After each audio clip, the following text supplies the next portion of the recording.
Hi, everyone, and welcome back to yet another cracking edition of the Matt Brown Show. This is the Secrets of Fail series, where we're talking to successful founders and CEOs all about their epic business blunders. You know, the stuff they don't want on social media. Yeah, that's the stuff you get here. And with me in the hot seat today is none other than Armando Viteri, the CEO, of a fantastic company called Neubloc. Welcome to the show, Armando. Well, thank you very much. Perfect. So why don't you kick us off with the elevator pitch? What are you guys up to there at Neubloc?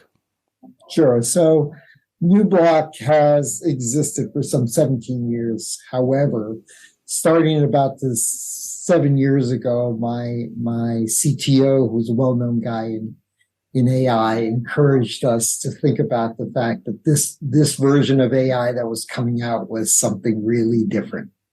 And he was prescient. So over the last few years, we've been focused on doing large-scale enterprise implementations of AI, leading into kind of this common era. And obviously, the whole world woke up around ChatGPT. So all of a sudden, the whole world knows about this new generative AI that's going to change everything. When is it going to be democratized? I mean, obviously there's generative AI, but in terms of I think there's what everybody plays around with, you know what I'm saying? Like, write me a 500-word article about this, or edit this thing, or write me a Twitter list. Like, that's fine.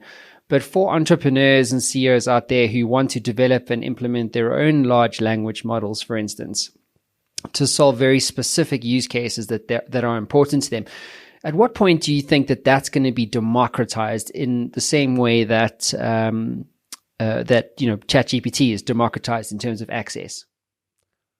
Well, it started off as a set of, so Google originally developed a transformer, and what a large language model is, to oversimplify it, is a highly trained version of a transformer, trained on lots of data. So there are a number of these kind of medium language models that came out of university laboratories. In other words, the university didn't have the resource in terms of computation to do these huge models. And now there's a handful of large language models that have hit the market. Google's Bard, obviously OpenAI's GPT-4, the base of ChatGPT, et cetera. However, you're going to see Anthropic has come out with one. You're going to see a huge proliferation of them and a huge number of derivatives of them and a very large community of open source ones.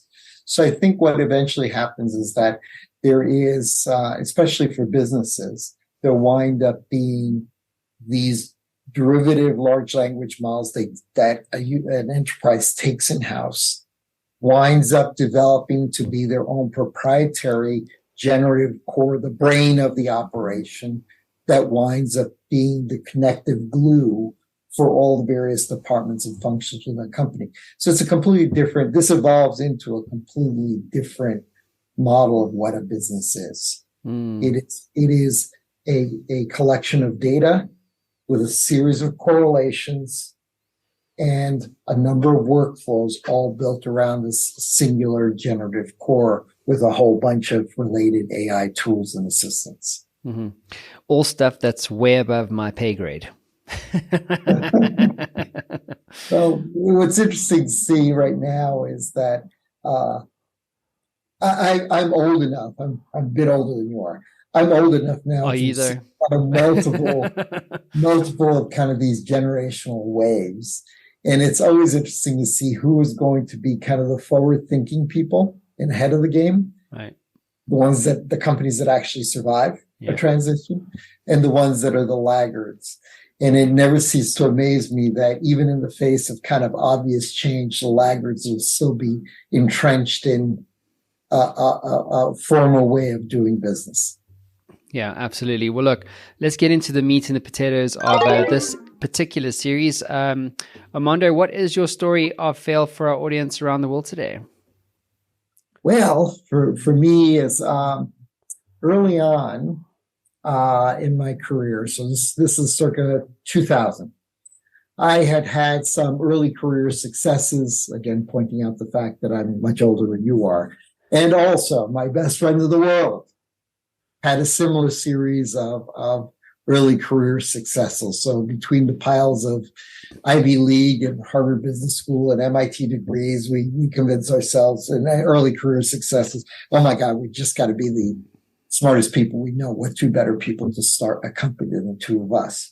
Well, universe looked down on us at that very moment and understood the idea that these two need to be slapped around some. So we did make the unfortunate mistake of forming a company called Pinpoint. And Pinpoint was the world's first, the industry's first real-time locating system. So you could use these active tags to be able to track. In 3D, you could track the movement of people or things, which on the surface seems like a good idea. And on the surface, you can think of a million applications. And on the surface was something that was really easy to raise money for, given that we'd had some early career success. We were fundable. The two of us were fundable guys. So we proceeded to raise tens of millions of dollars. And we lawn darted that thing. I mean, wasn't even a smooth one. It was a BK in the end. It was the worst possible outcome for a company. So much so that it took the two of us many years to recover from the self-doubt that we wound up. On the other hand, based on what the starting point of the story about the hubris that I described early on, I think we deserved a little bit of that. Yeah, absolutely. I had that same challenge when after I sold my first business. I was very young. I was like 20, my early 20s. Sold my first business and I thought I could walk on water like most 30-year-olds. It's exactly that same time period for us. Yeah, there you go, right? And so luckily, just like you, the universe was going to fix all of that for me, you know? Teach you a lesson. Yeah, exactly. So Armando, what did that whole experience teach you? I mean, you know, if we think about that time and you now look forward, you know, what do you take forward with you today in your business as a consequence? Well, two things. And by the way, if you would ask the same question of my partner, that person I formed the company with, he to this day will say he did not learn anything other than horrific pain out of that entire experience, which I disagree that that's the correct analysis. But we learned two things. One is that there is no substitute for market timing, market fit, right? And it's very easy to convince yourself into the fact that you have a fantastic idea without really ever doing the primary market research that it takes to figure out whether or not you really have a compelling product that you're generating. Is the problem you're solving a need to solve or a like to solve? And do I really understand who the target economic buyer is? And is that person really willing to write a check? So the first one was kind of timing and fit. The second big lesson, probably more important one actually, was a question of focus. Because what happened in our case is that we were able to raise money relatively easily. Because of that, it allowed us to be able to not try and do one application, one use case, but many, not just one geography, but many. So we were, between 10 different applications and distribution in Asia and Japan and in all multiple regions in the US, launching in Europe, etc. The combination of all that is that we were well into the spend before we were really into the understanding who we were selling to and how compelling our solution really was. Mm-hmm. So if you could get into the Matt Brown Show time machine, Armando, what would you do differently and why? Well, I think it was the combination of those two problems. The first one is we should have spent the time, effort, diligence to do the business basics, the primary market research. So let's figure out who the target economic buyer is, how compelling is the problem that we're really solving for him, and even whether or not we really have the methods to be able to get to that target economic buyer. So doing the business basics of the market research first, and I'll tell you, I've advised many dozens of startups over the years. 99% of them don't bother doing the basic homework to figure out whether or not they actually have a good idea or not, the basic primary market research. The second thing that in retrospect I would have done is that once I figured out, all right, this is the use case. Therefore, I understand who the target economic buyer is. I now understand how to get to them. I know that I have a compelling solution. Double down on that very focused target application, target geography, etc., and build a business that is provable and that you can cookie cutter. Grow the business that way. Once you've achieved some success, some momentum in that space, then go consider the second geography or the second use case, etc. It's really sage advice. Speaking of advice, what is your advice in the context or importance of failing or failure in business success? Once again, if you were to ask my partner even today, he would argue he learned nothing except pain out of that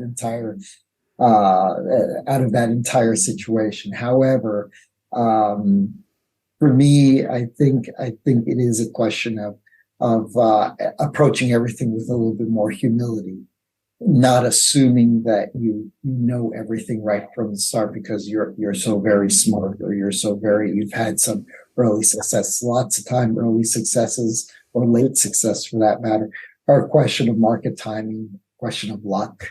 And there's an awful lot of other circumstances have nothing to do with you as an individual. So you as an individual has to do as much testing of your underlying thesis as you can, and therefore you have to approach it with a little bit more humility.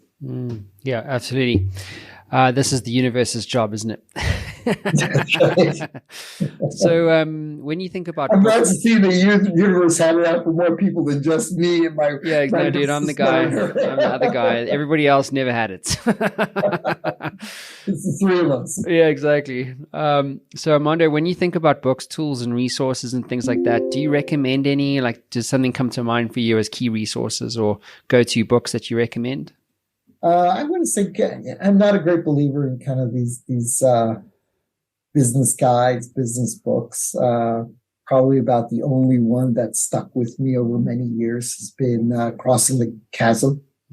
That one, although it's decades old, it's still sage advice, and it actually lines up pretty well with the idea of figuring out your initial markets and coming up with a whole product solution so that the solution provided to that target economic buyer is really compelling, et cetera. So a lot of these lessons that I'm relaying back are directly in Crossing the Chasm by Jeffrey Moore.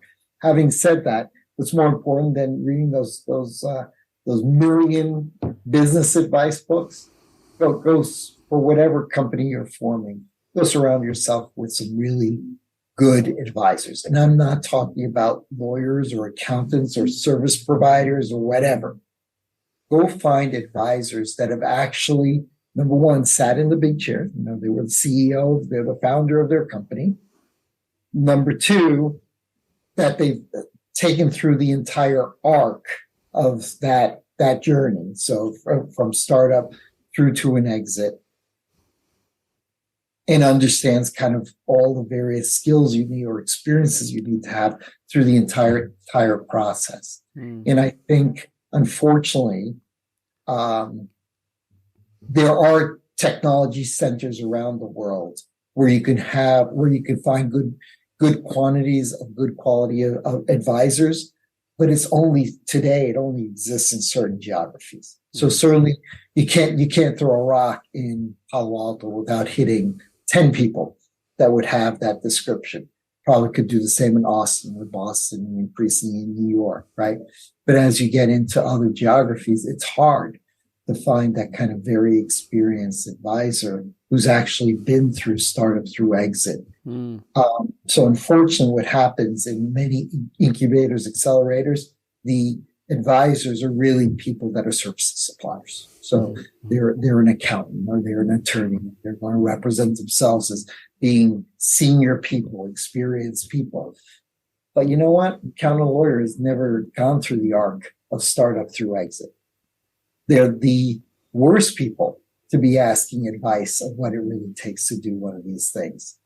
So focus in on the advisors, lay off the business advice books, surround yourself with good quality people that actually have been through the experience themselves. Exactly. Sage advice. Again, funny story. I was very busy one afternoon and I was like, back-to-back meetings, whatever, and I had the show coming up. And so the show comes up and I haven't had a chance to even look at who the guest is. And I arrive at my desk. It was a proper story of fail. And I arrive at, the session and I log on and I'm like, fuck, I know this guy. And it's Jeffrey Moore. Is that right? Oh, yeah, that's dude. cool. Yeah. And so, cool. I've had him on a few times. Yeah, he's a good guy. Well, we had him as an advisor at an earlier startup, one that was more successful. We actually made it to an IPO. We had him as an advisor to the company this many decades ago. Yeah, no, it's good to know that, we have similar circles of friends, you know what I'm saying? There you go. Well, listen, Armando, you're a cool cat, brother. I appreciate you for being on the show. Thank you for lending your perspective. And man, wishing you guys all the best as a team and as a business, working in AI. I think it's a super exciting time, right? Well, if anybody out there is needing either advisory or development services or strategic consulting or any of along those lines in AI, feel free to contact me. We'd love to have that conversation. Perfect. Beautiful. All right. Thanks, Armando. See you again soon, I'm sure. And everybody else, we'll catch you in another episode. Ciao. Thank you.